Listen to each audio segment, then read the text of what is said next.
bring confinement of a different kind, a life in hiding from the men who come to look for them.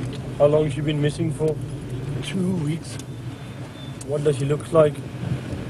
She's roughly around 15. Under cover of night in Birmingham, a group of men scour the streets for girls who've run away. These are members of the Shere Punjab, Lions of the Punjab, a group who see themselves as the guardian angels of the Sikh community. Parents come up to the Shere Punjab and start giving photographs of the girls and say, can you find my daughter or whatever.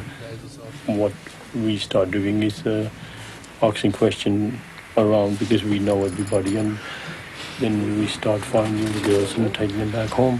Have you seen her? No, I haven't seen this girl. No.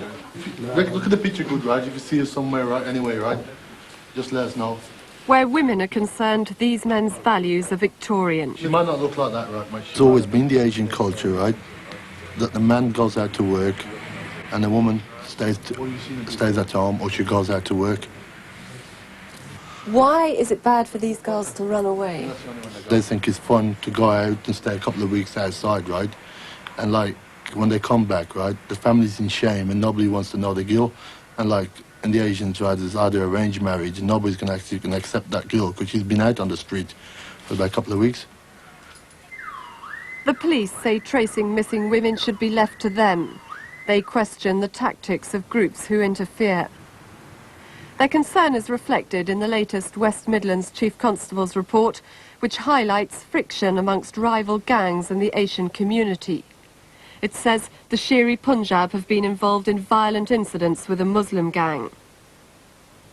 When you get people who are acting, let's say, as vigilantes in that sense, who are resorting to their own techniques to get girls back either forcibly or otherwise, well, that's not acceptable so far as we're concerned. It's our job, it's our responsibility.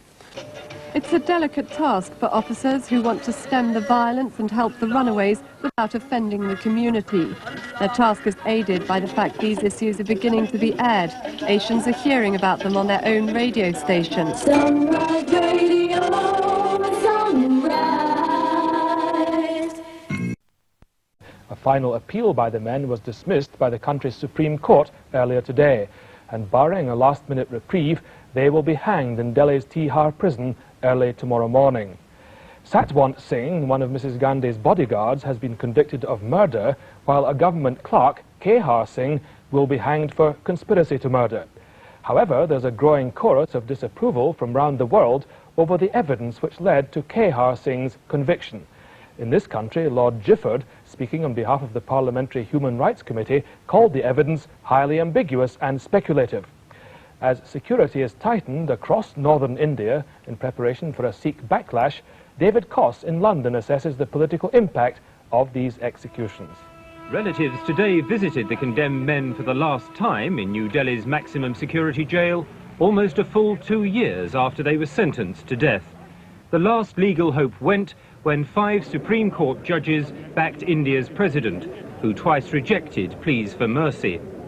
There was little hope for Satwant Singh, one of the 2 guards who shot Mrs. Gandhi, but doubts persist around the world over the case of Shere Singh, convicted of conspiracy. I don't blame the judges, I don't blame the courts. What